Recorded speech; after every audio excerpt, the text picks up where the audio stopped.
lesson that I never forgot. That success is more than just about you, which leads to lesson number 2. Ethical leadership often means serving others' needs first for the greater good. And often, ultimately, you will benefit by putting others first. Let me give you a couple of quick examples. We moved at one point from Chicago to the East Coast, New Jersey. This was in the late 60s. I was entering 8th grade.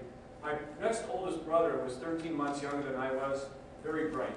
We knew from a young age that he was exceptional. And he had placed him in a class, and he was bored, he was frustrated, and the teachers came to my parents, unbeknownst to me, and said, "This is really not working. We need to send your son to a special school where his talents can really be realized." And my mother was taking me to a Little League game not long after that, and she confided in me, and she said to me, "The teachers want Patrick to go to a special school, but your dad and I cannot afford to do that. What do you think we should do?" And I said, "I think the answer is pretty obvious. Skip him. Put him in my class." And that's what they did. And looking back on it, some parents are kind of amazed that happened, but it was the best possible thing. He became like a twin to me. We went to high school together, we went to college at the same time, law school at the same time, and I had to look out for him.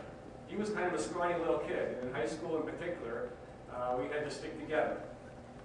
But you know, it was the best possible thing for me, because I had a tutor, I had a partner. I still call him up for legal advice. And I learned right then that putting others first means that you too can benefit. In the mid-70s, the older people here in the room will remember this, you will maybe be heartened by this, to tell you that the current situation will get better.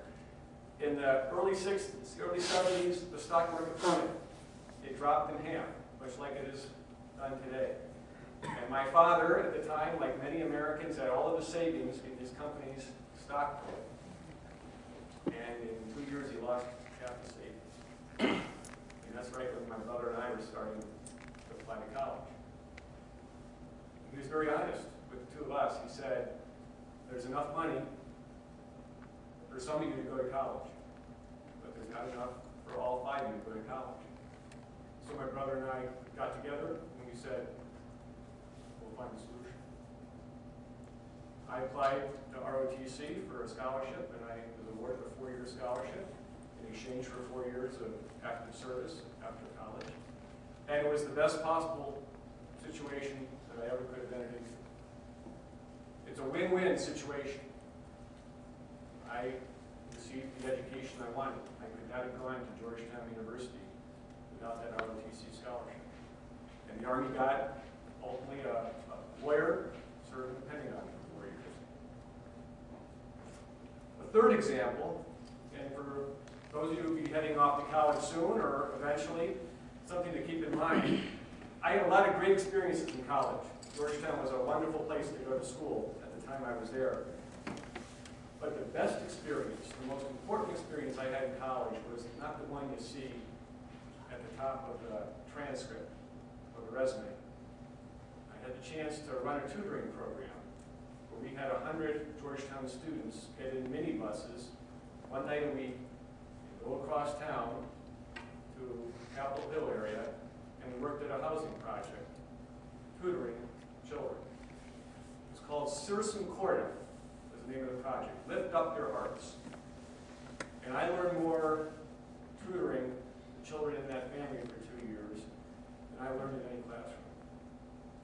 I learned about how fortunate I was.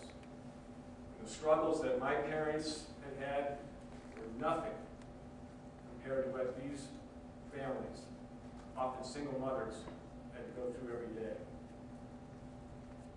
And those lessons, I think, stay with me to the present.